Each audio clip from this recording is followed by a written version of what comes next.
I just got out of the psych ward. I know that sounds crazy, but bitch, I'm crazy. And I'm a very transparent person, whether it's good, bad, or ugly. I share everything about my life because you just never know who you're helping. And I almost lost my battle with depression, and I'm so happy and thankful that it didn't go the way I planned it to go. It didn't end the way I wanted it to end. But anyway, since I experienced the psych ward, I just want to tell y'all about how it was. Just a little backstory. A lot of people don't know this about me, but I have high functioning depression, meaning that I am good on the outside. People wouldn't think that there's anything wrong with me, and I look very normal on the outside because I keep my nails done, I keep my hair done. I don't really look depressed on the exterior part of my body, but in the inside, I'm crumbling like a piece of paper that's been set on fire. It's crumbling in the inside, but you can't see that, and I don't show it. I still laugh, I still smile, I still work, I still act very, very normal. But on the inside, or when I'm alone late at night, it haunts me. Now, I hope I don't make this video too long, but if I gotta make a part 2, I'm gonna just have to make a part 2. Anyway, I won't get into detail how I, tried to, that's another video for another day or whatever. I might not never show that, I don't know. Anywho, I just remember a lot of police coming into my house. I don't know how they got in my house. I don't remember leaving my door unlocked. I don't remember a lot of things because I was half gone, half not. If you know what I mean. But I just remember everybody being so nice to me. That's one thing I do remember. Everybody being gentle and nice with me or whatever. And I remember being in the ambulance. Mind you, I'm half gone, half not. But some things I remember vividly. And I remember my mom was sitting next to me in the ambulance, and she basically was like, please don't be mad at me, daughter, but I had to call them because I didn't want to lose my baby. I do remember that. I remember her saying that vividly. Then after she said that, I remember EMT looking at her, and he was like, I think it's best that you trail us to the hospital just so that y'all have, a way back home and da-da-da-da. I was half gone, but I don't ever remember EMT ever telling my mama to not ride in the ambulance with me, because anytime I was in a car accident or anything like that, I don't remember EMT ever telling my mama to trail us or recommending that she trail the ambulance instead of riding in the ambulance. So that was a little weird to me, but mind you, I'm half gone, so I'm not really thinking too deep of it. Anyway, while I'm riding in the ambulance or whatever, EMT is just talking to me and stuff like that. He trying to keep me I feel like he was trying to keep me awake. He was just, talking to me. But I was there, but I wasn't there. But I remember just laying there, and I remember seeing the police officer trailing behind the ambulance, and I remember seeing my mama behind the police officer.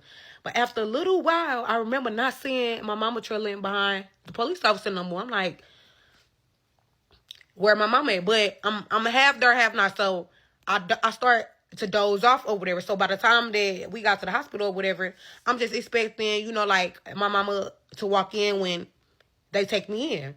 So as soon as I get to the room, they take me to the room or whatever, as soon as I get to the room, a security guard, he walks in, and he have a metal detector.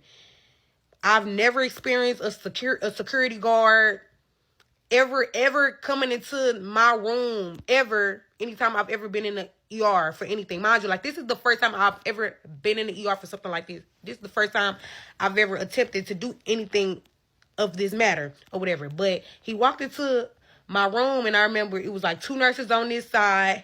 EMT was still standing right here, and the security walked in with the metal detector. And I remember him saying, I'm just finna make sure that you ain't got nothing on you or something like that, any sharp objects or metal or anything on you or whatever. And he did this, to my body or whatever. And I'm like, I was just and I'm thinking to oh, it's probably because, I just tried to, So I'm like, okay.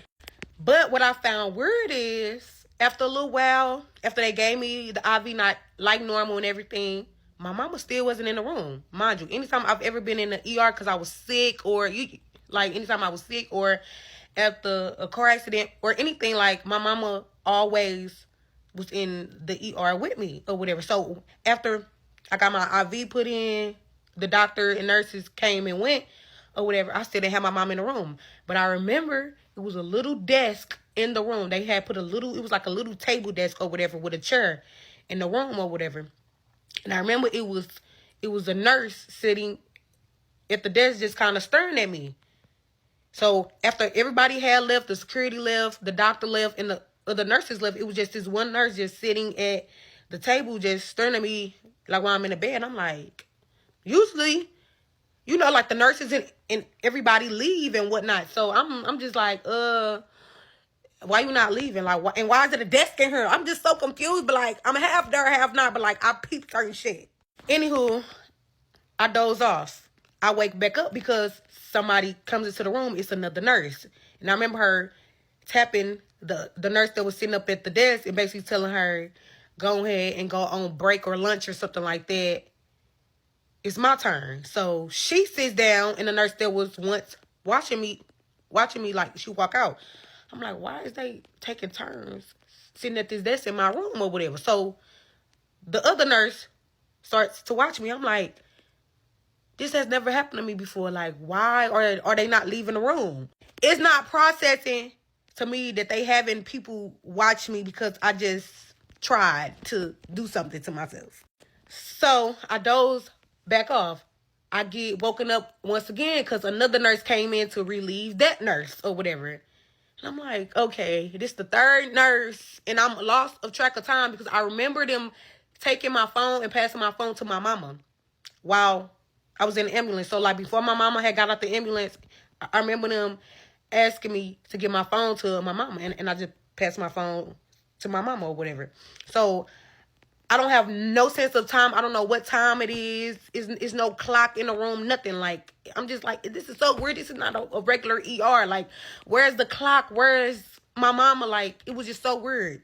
But I'm just quiet. For some reason, I'm not saying no words. I don't know why. I just can't talk. Like, for some reason, like, my brain, like, wouldn't allow me to talk. Anyway, I doze back off, and I wake up again, and a male nurse, he comes in, and the nurse that was sitting there watching me tells me she was doing good and she just been sleeping and waking back up, you know, like dozing off and waking back up and stuff like that. And so I'm just like, you know, weird. I'm confused, but I'm still not saying anything. So the male nurse, he turns to me, he was like, good morning. And he was like, I'm about to bring you breakfast, okay? And I'm like, morning? Last time I checked, it was 3 a.m. To me, it felt like an hour has passed because, like I told y'all, I don't have no sense of time. I don't have no phone. There's no clock in the room. I'm like, why is there no clock in the ER? Like, everything's just so weird to me. And so I'm just like, okay. And then he brought me the food or whatever. I didn't even look at it. I didn't touch it or nothing. I just wanted my mama. But I'm still not saying nothing. Mind you, in this whole interaction, it's always somebody in the room with me. I was never left alone. So after he brought me the food and everything, like, I kind of just turn around and try to go back to sleep. But my mind is wondering so much because I want my mama. And I don't know where my mama is. No clock in her. I don't know. And so I just turned around and was just trying to go back to sleep. But I couldn't or whatever. And then after about 30 minutes, I felt like it was 30 minutes because I don't have no sense of time or whatever. The male nurse, he comes back in and he like, okay, so we're going to move you to a different room. I'm like, okay. So when they moving me to another room, it's just like it ain't no ordinary room. Because usually like when you get admitted in a hospital and move to another room, you know, they just move you to a bigger room.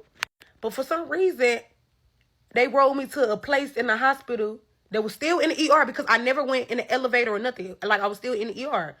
But they rolled me to a little area up in the hospital that looked like jail a little bit. Mind you, I never been to jail. I never been locked up, none of that. But when we got to this area, it was nothing but steel. It was steel doors, steel floors, and like they needed a code like to get in. Like it was just very weird. I'm like, what the fuck is this? I've never been in no room like this. Like when they tell me up in the ER that they about to move you to another room, they just move to a bigger room. Bitch, why is y'all locking me up? Like, what is this? I've never been in nothing like this. I thought their room was bad because it had no clock, baby. This room, it was just nothing but steel, everything. It was no clock, no nothing. And it was 2 security guards sitting in there. I'm like, why is all these security here? I was just so confused. And this video finna end because it's too long.